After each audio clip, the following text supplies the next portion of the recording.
As historical transitions unfolded, some regions thrived through innovation, while others struggled under the weight of internal division. Rulers came and went, some leaving hardly a trace, while others, like King Richard, became reference points for future generations. His decisions, though made in a distant age, became case studies for leadership, courage, and the consequences of ambition. Chroniclers note that Richard's presence in diplomatic councils could shift the direction of discussion with a single sentence, not because of fear, but because of respect earned through consistency and resolve. Yet leadership is never lived in isolation.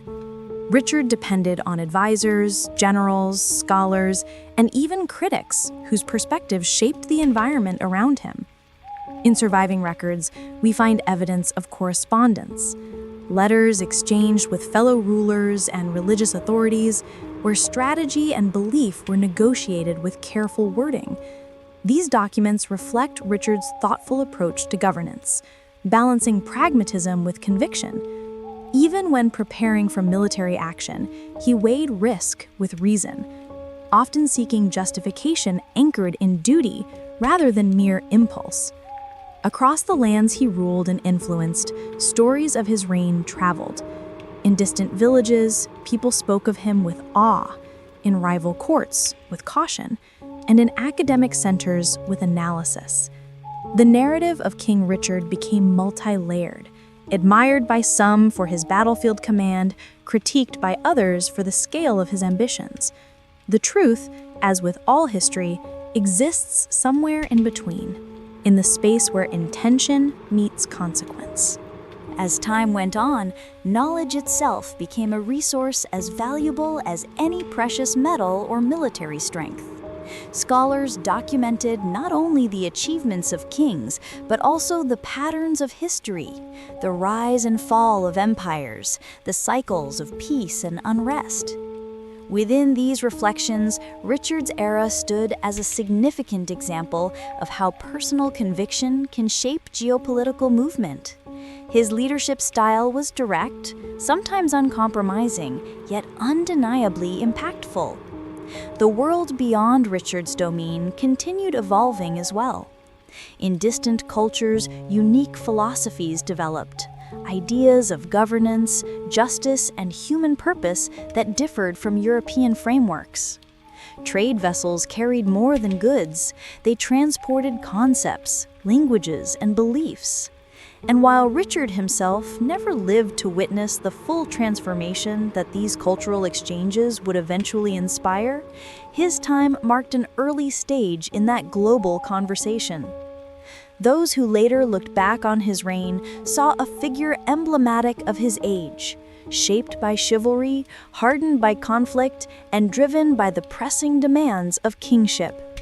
His personal life, though less documented than his military ventures, also reveals a human being navigating the weight of expectation and responsibility. In private chambers and quiet counsel, he faced decisions that no historian could fully capture, choices measured not in glory, but in consequence. In the centuries that followed, storytellers, historians, and political thinkers all revisited Richard's legacy. Was he a hero carved from legend, a complex ruler with strengths and flaws, a product of his time? The interpretations varied, but the fact remained. King Richard had become a figure impossible to ignore in the tapestry of history. Today, as we examine the past through modern understanding, we recognize that history is seldom black and white.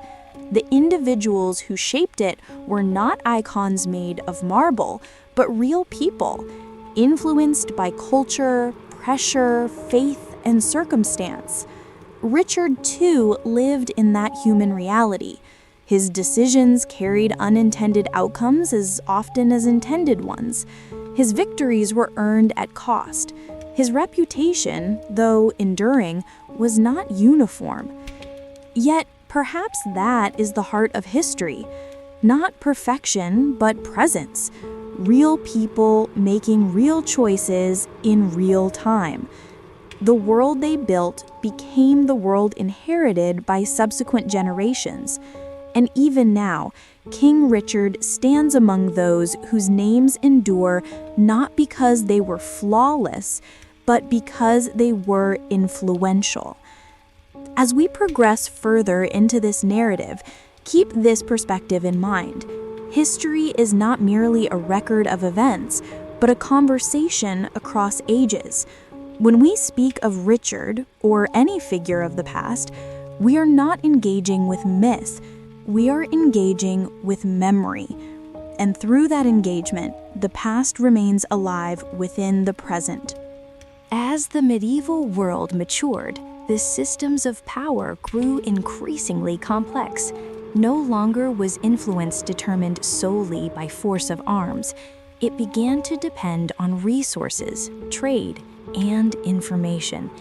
Those who understood this shift adapted accordingly.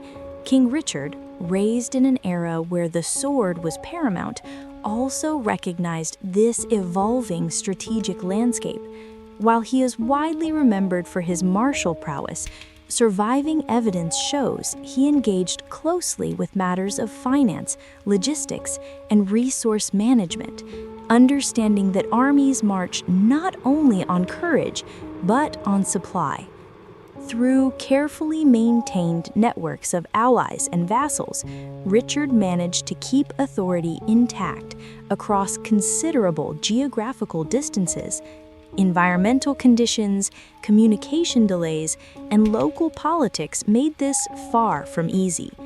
The king's officials served as his eyes and ears, reporting developments, enforcing directives, and ensuring that the crown's presence was felt even where the king himself could not stand.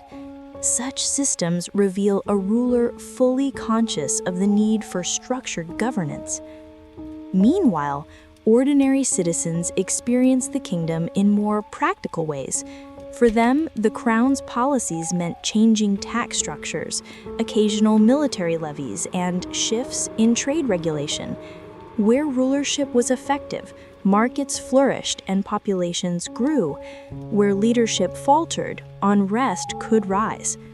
In Richard's territories, records indicate periods of relative stability, punctuated by the pressures of wartime mobilization. These fluctuations were normal for the age, reflective of a world in transition. As future generations examined Richard's life, they often focused on his campaigns and battles. Yet it is equally important to understand the quieter moments, the administrative decisions, the strategic patience, the periods of negotiation.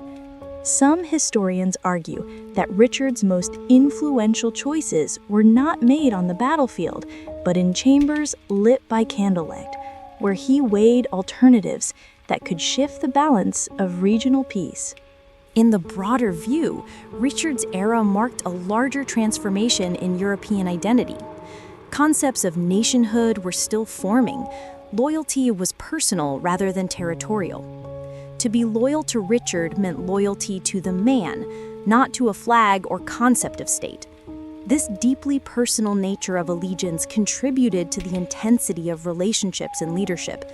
Trust was a currency, and betrayal had consequences, both political and moral. Trade routes expanded further, bringing contact with distant regions whose cultures differed dramatically from those of Richard's homeland. Merchants returned with unfamiliar spices, fabrics, technologies, and accounts of foreign customs.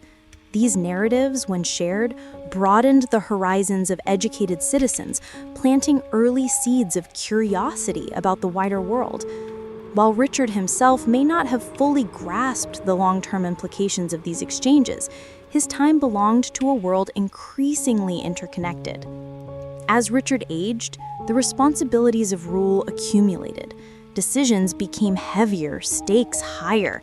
The historical Richard, far from the simplified depictions, was a man balancing duty, ambition, loyalty, and fatigue. Leadership was relentless. Each choice carried ripple effects, some of those ripples still shape interpretation of his legacy. After his death, the vacuum of his absence revealed much about his reign. Power shifted, alliances reformed, and successors attempted to maintain the stability Richard had enforced. Some succeeded partially, others faced turbulence, but in every such development, Richard's impact lingered like a structural imprint. His leadership created frameworks of command, expectation, and policy that did not disappear with him. In the centuries that followed, Richard's image evolved. Medieval chronicles preserved admiration. Later narratives romanticized his legend. Modern historians analyzed his record with critical methodology. In this progression, we see not only the transformation of his legacy, but the transformation of history itself, from storytelling to scholarship. Today, when we speak of King Richard, we are engaging not merely with a king, but with an era. His life becomes a lens through which we examine leadership, conflict, diplomacy, and the human condition within a historical framework. By doing so, we connect ancient realities with contemporary understanding. Every bit of evidence, every letter, artifact, and surviving structure adds another dimension to the picture. And though the full truth of Richard's inner world may remain beyond complete recovery, the legacy he left provides a meaningful foundation for reflection.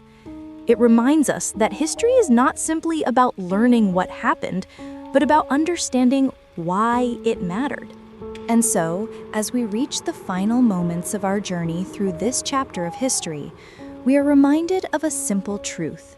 The past is never truly gone. It lives on in the decisions we make, the systems we inherit, and the stories we continue to tell. Figures like King Richard were not distant legends. They were real individuals whose actions shaped the world they lived in, and whose influence quietly shaped the world that came after. Through understanding their lives, we understand the long chain of humanity, each link connected to the next. History does not end. It continues through us, through curiosity, through memory, and through the sharing of knowledge. Thank you for spending this time exploring the past with me. If you found value in this journey, if this story deepened your understanding or sparked your imagination, please take a moment to like the video, share it with others who may appreciate it, and subscribe to the channel so that every upcoming documentary reaches you without delay. Your support helps us continue uncovering the stories that shaped our world. Until next time, thank you for watching.